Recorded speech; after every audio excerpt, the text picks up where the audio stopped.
Bakıda motosikletçi azyaşlı qızı qanunsuz daşıyaraq həyatını təhlükə yaradıb. Lentas xəbər verir ki, bu barədə görüntülər sosial şəbəkədə paylaşılıb.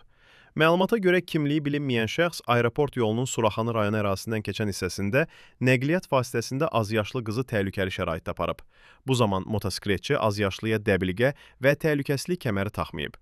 Bildirilir ki, hərəkət zamanı motosikletin sürəti saatda 80 km olub. Bakı şəhər Dövlət Yol Polisi İdarəsindən Lentazın sorğusuna cavab olaraq bildirilib ki, video görüntü ilə bağlı hazırda araşdırma aparılır. Mövcud qanunvericiliyin tələblərinə əsasən motosikletin arxa oturacağında 12 yaşınadək uşaqların daşınması qanuna ziddir və öz növbəsində inzibati məsuliyyət yaradır.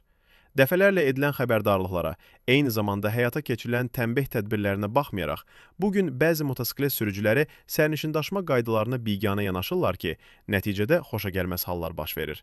Odur ki, sürücülər diqqətli olmalı, yol hərəkəti qaydalarına ciddi şəkildə riayət etməlidirlər.